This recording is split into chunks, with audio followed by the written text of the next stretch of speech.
E aí pessoal, tudo bem? Sejam todos muito bem-vindos. Galera, hoje nós vamos testar o AX5, um mouse de magnésio da M-Chose. Esse aqui é a versão V2, tá? Ele tem a versão 1 e tem a versão Pro. Esse daqui é a versão 2, que foi lançada depois da 1 e da Pro. Então bora pro unboxing que eu vou contar todos os detalhes para vocês desse mouse. Vou comparar ele com o BeastX aqui, com o M-Chose o A7 Ultra, com o M7. Fazer um review completo para vocês, tá? Bora pro unboxing.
Que bom, pessoal, e o que eu tenho para passar para vocês aqui sobre este mouse? Cara, primeiramente que é um mouse de magnésio, então obviamente que ele traz uma construção excelente, tá? Um mouse bem rígido, bem firme, não tem rangidos, e ele passa até aquela sensação de mais robusto até do que os de plástico, né? Por conta dessa construção em metal. É um mouse que quando o ar-condicionado tá ligado, ele fica geladinho sim, muita gente tem essa dúvida, né? Ele fica assim geladinho com um clima um pouco mais frio, mas no aspecto construção ele dá aula, tá? Isso aqui é sensacional. Acho que é o destaque aí desses mouses mais leves, né, de magnésio, é de fato a robustez da construção. Muita gente me pergunta também se ele é um mouse que incomoda na mão, né? Quando, por exemplo, eu uso palm, será que eu vou sentir desconforto ao usar e tal? E pessoal, diferente aqui do BeastX, o maior desconforto no caso desses mouses furados de magnésio é essa lateral que vem furadinha. Até eu usar o AX5 da M-Chose V2, eu não percebia, isso aqui não me incomodava, essa lateral furada. Depois que eu comecei a usar o AX5, que ele vem com a lateral aqui fechada, o BeastX começou a me incomodar um pouquinho. Então assim, de modo geral, ele não é um mouse que incomoda na mão de forma nenhuma, principalmente por ter a lateral aqui fechada tanto pro apoio do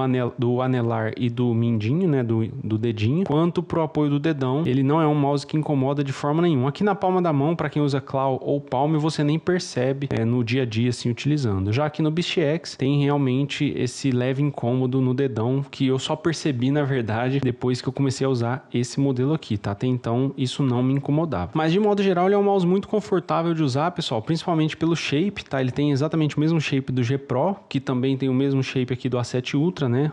Esses dois modelos que são a cópia do modelo da Logitech, só que o AX5 V2 ele é menor, tá, pessoal? Ele tem o mesmo shape, né? A mesma pegada, né? O mesmo feeling assim de você estar usando ele na mão, só que ele é menor, tá? Vocês podem ver aqui que nitidamente ele é um mouse um pouquinho menor do que o A7 Ultra. E nas dimensões, ele tem 121,6 milímetros de comprimento, 61,5 milímetros de largura e 37,7 milímetros de altura. Então ele é um mouse que ele é mais baixo, ele é menos comprido e menos largo, tá? Em todos os aspectos. Acho que eles pegaram o shape do A7 Ultra ou do G Pro e simplesmente diminuíram de forma proporcional, mas mantiveram o desempenho, tá? Essa versão aqui do AX5 V2, ela vem com o sensor PAW3950 de até 42.000 dpi com o MCU da Realtek, tá, pessoal? Que não é o Nordic. Esse MCU da Realtek, ele é conhecido principalmente por ter um baixo consumo de energia. E isso é um dos pontos muito positivos desse mouse, que tem uma bateria de 500 mAh. E, pessoal, eu tô usando ele há exatamente 11 dias e a bateria dele tá em 25% agora. E isso é um ponto legal também, que o receptor dele, que é esse receptor aqui, ó, ele tem um LED na parte de cima. E esse LED, ele muda a cor conforme a bateria do mouse. Então, acho que de 75 para cima ele fica verde,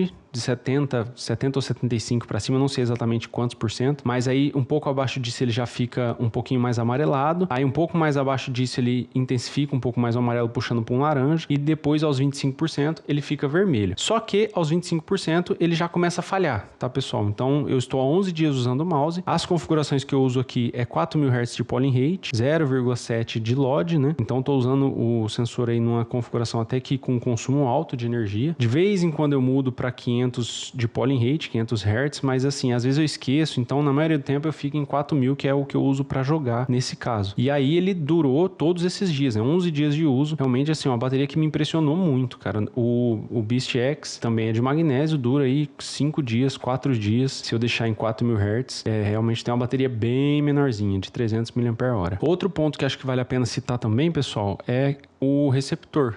Nesse caso aqui, ó, eu estou com o receptor do M7, eu tenho o M7 aqui, o M-Chose M7 na versão convencional, não é nem a Pro e nem a Ultra, é a versão Standard, e eu comprei o receptor separado para deixar ele com os 8.000 Hz de polling rate. Essa versão aqui também vem com switch ótico, foi um primeiro lote que eles lançaram a versão Standard com switch ótico, hoje ela não vem mais, tá, com esse switch, e aqui no caso o receptor não funciona no AX5 V2, e nem o receptor do AX5 V2 funciona no M7, tá, eu não sei por que raios a M-Chose faz isso, cara. São dois receptores iguais, mas que um não funciona para o outro, e assim como o do A7 Ultra, e no caso aqui já vem com os 8.000 Hz polling rate, só que é com o micro receptor, que é esse pequenininho aqui. Então, nenhum dos mouses da M-Chose funciona um receptor com o outro, né? Diferente dos modelos da ATK, da VGN, que o receptor acaba funcionando com outros mouses. Outro ponto extremamente positivo desse mouse, pessoal, são os switches, tá? Os botões aqui estão muito bem implementados. O botão direito, pessoal, vou até mostrar aqui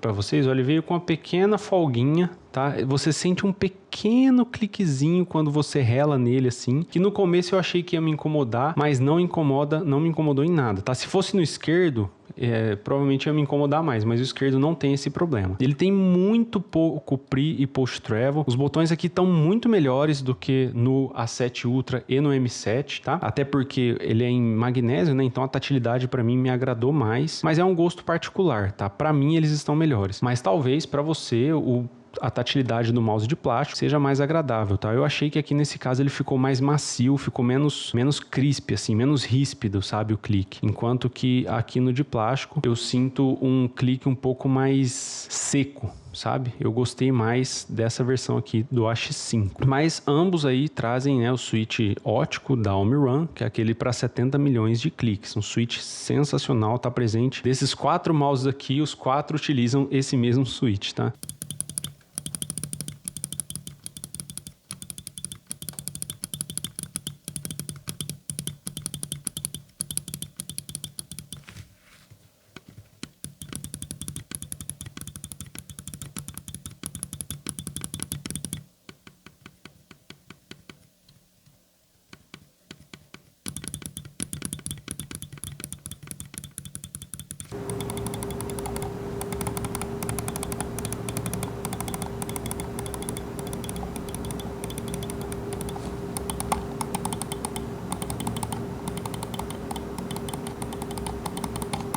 Já nos botões laterais, nós temos aqui botões bem responsivos também, tem uma tatilidade bem presente, tá? Não são botões que afundam na carcaça, estão bem firmes também. Assim como o scroll tem uma ótima marcação, os steps estão bem definidos, não é aquele scroll molenga, e ele também não pula pontos, né? Ele tá bem firme, assim, um scroll bem legal, não faz barulho na carcaça, nem nada do tipo. Tá muito bem implementado aqui também.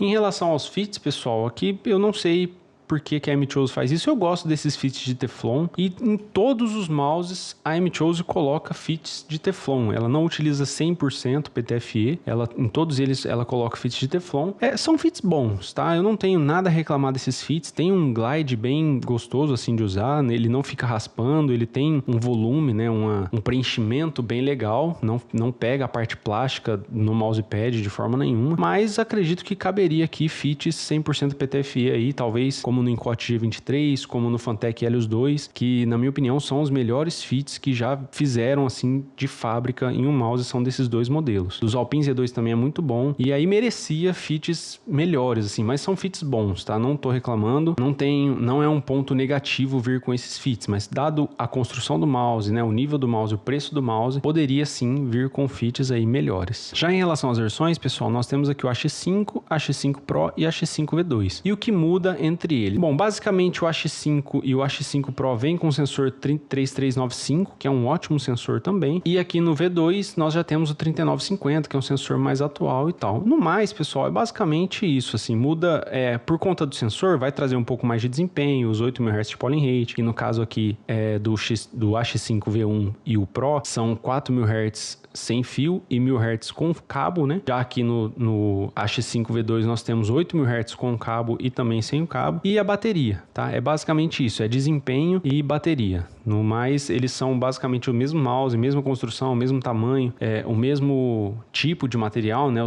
Os três são de magnésio. Então, basicamente, essa versão 2 só melhoraram o aspecto de desempenho e bateria. Além também do switch que mudou do OmniRun FreeTeam para o OmniRun Lite, que é uma versão acho que melhorada para mais cliques e uma durabilidade um pouco maior. Em relação ao peso, pessoal, é um mouse que é relativamente leve, tá? Ele não tem receptor nenhum embaixo dele, como vocês podem ver, e o mouse pesa apenas 54 gramas. Porém, para vocês terem uma noção de comparação, o Beast X Max pesa 45, né? São pouco menos de 10 gramas de diferença, enquanto que o A7 Ultra pesa 57 gramas. Para vocês verem que o magnésio aqui não fez tanta diferença do A7 Ultra pro AX5 V2, principalmente por conta do tamanho, né? O AX5 V2 ele é menor do que o A7 Ultra, e eu acredito que se eles tivessem o mesmo tamanho exato, não ia fazer diferença um ser de plástico e o outro de magnésio em relação ao peso, porque eles são bem parecidos. Enquanto que o M7, só para desencargo de consciência,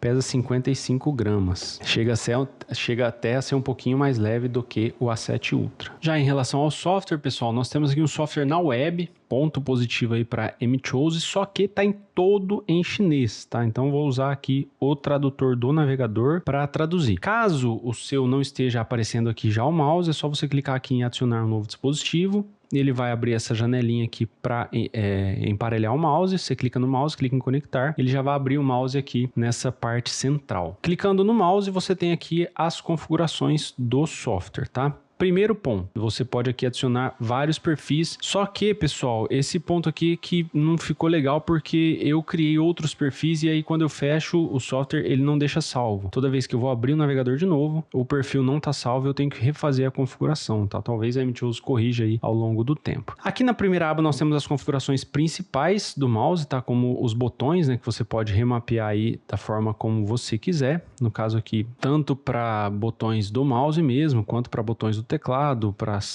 combinações de teclas e até macros. Na segunda aba nós temos aqui DPI, que infelizmente você não consegue ajustar eixo X e Y de forma independente. Na terceira aba nós temos aqui as configurações de desempenho, tá? Tempo para que o mouse durma, né? Caso ele fique desligado, você pode aqui ajustar o tempo que você quiser. Configurações de polling rate, que no caso estou usando aqui 4000 Hz, mas vai até 8000, né? Essa versão já vem com receptor de 8000 Hz. O debounce, que você pode colocar em até 20 milissegundos. O LOD aqui embaixo, tá, pessoal? Que é o Lift Off Distance, que é a altura do mouse pro mousepad, né? Para ele reconhecer que o sensor vai funcionar ou não. E algumas configurações aqui do sensor, incluindo um modo eSports, que você ativa, ele vai ter um desempenho maior, é tipo que um overclock do sensor, só que ele vai gastar mais energia, tá? Mais bateria. E eu testei esse modo aqui, pessoal, eu sinceramente eu não senti diferença no jogo. Então eu deixo todas essas informações aqui do sensor, todos esses parâmetros desligados, tá? Inclusive esse modo de segurança do jogo, que eu não sei por que estava ligado, mas ele diminui o desempenho para economizar bateria. Então nem faz sentido também, é bom deixar desligado. Por último, nós temos aqui a aba de outras configurações para você atualizar o firmware do mouse, do receptor ou redefinir as configurações de fábrica. É um software bem simples, é bom que seja na web, mas tem esse probleminha aí de não salvar os perfis, né? E aí toda vez eu tenho que ficar mudando aqui DPI e tal, por isso que às vezes eu acabava esquecendo de alterar de 4000 polling rate para 500, porque tinha que vir aqui, aí mudava o DPI, porque acaba mudando a sensibilidade e tal, ao invés de simplesmente eu clicar num botão e já mudar o perfil automático, né? Mas o software pelo menos funciona bem assim no aspecto de ser na web, na internet, você não precisa baixar nenhum programa, mas caso você queira baixar, também tem o software via download, tá? Mas recomendo que você utilize na web, é muito mais eficiente e seguro para o seu computador. E uma boa questão aí que algumas pessoas me perguntaram é se vale a pena pegar o H5V2 ante ao WL Mouse e o BeastX, né? Se vale o valor que é bem menor aqui no V2 do que no BeastX. Olha, pessoal, sendo bem sincero, a diferença dos dois existe e ela é bem nítida, tá? O BeastX é um mouse, por conta da bateria ser menor, ele é mais leve. Aqui nós temos 300 mAh, aqui nós temos 500 mAh. Só que, na minha opinião, o BeastX ainda entrega um pouco mais de desempenho. Talvez as melhorias que eles fizeram no sensor, o scroll dele, apesar de ser do H5 ser muito bom, aqui do BeastX ainda é melhor. Os botões do BeastX também são, cara, isso é muito leve, é outro nível, assim. Isso é um gosto até meio particular, tá? Eu já dei misclick várias vezes no BeastX, aqui no H5 eu não tive esse problema. Então, não é questão de ser melhor ou pior, é o que te agrada mais, tá? Aqui no H5 eles têm um clique mais macio e um pouquinho mais pesado. Aqui no BeastX é um clique bem mais leve, muito mais leve mesmo. Ele, direto, quando eu ia pegar o mouse, eu clicava sem querer, né? Eu batia o dedo e clicava sem querer. Então tem essa pequena diferença. E no tamanho, né? Principalmente no tamanho. Na versão Max aqui, que é a versão maior do BeastX, ele é um mouse bem maior, que pro meu uso, minha mão tem 19 centímetros, e pro meu uso encaixa melhor a pegada. Aqui nesse caso eu só consegui usar finger e de vez em quando uma claw relaxada assim, mas não ficava muito confortável, né? O máximo que eu usei aqui foi uma finger mesmo, que foi a maioria do tempo que eu usei.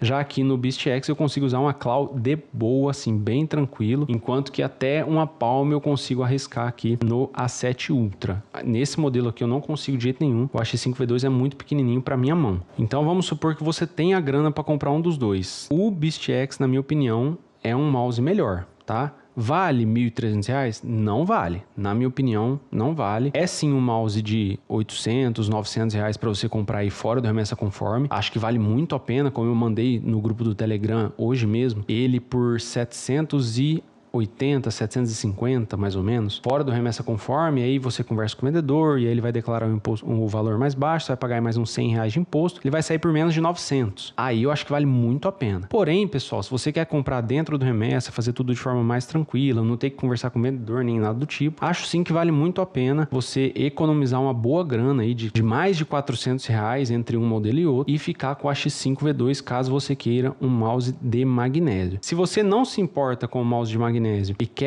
mas quer um desempenho, um shape parecido com esse, é melhor você pagar 350, 370 no A7 Ultra, que você vai ter o mesmo desempenho, mas é um mouse de plástico e um pouquinho maior também. No mais, pessoal, joguei tranquilamente com esse mouse, o mesmo desempenho que eu obtive com o A7 Ultra, eu obtive com o X5 V2. Cara, um mouse que me agrada muito, principalmente por não ter a lateral vazada, como no Beast X Max, né? Inclusive vai sair uma versão nova do Beast X Max aí com a lateral preenchida, e esse fator me agradou bastante. Eu não sabia que eu não gostava dessa lateral, os caras são fogo, né? Era um problema que eu nem tinha e agora eu tenho. Muito obrigado aí, M-Chose, tá? É um mouse fantástico, cara. Eu recomendo de fato, um mouse muito bom, desempenho de alto nível, é um mouse high-end, entrega tudo que promete, tá? Tem uma qualidade de construção absurda, um desempenho muito bom. A M-Chose sabe fazer mouse, pessoal. Eu sou muito fã da marca, acho que eles entregam muito sem custar um absurdo. É claro que 500, 600, 700 reais no mouse é caro, obviamente, né, pessoal? Mas pelo que ele entrega, na minha opinião, se você tá com uma grana mais folgada, vale a pena. Se você vai se apertar para comprar esse mouse, eu já não acho que tem necessidade. Você pode optar aí por modelos mais baratos que vão entregar um desempenho semelhante, como no caso do A7 Ultra, que eu citei para vocês, que é um mouse que entrega um desempenho bem parecido, só não é de magnésio, né? Beleza, pessoal? Muito obrigado por ter assistido até aqui. Se você puder deixar o like, eu te agradeço. Que Deus te abençoe. Um abraço e até a próxima. Fui!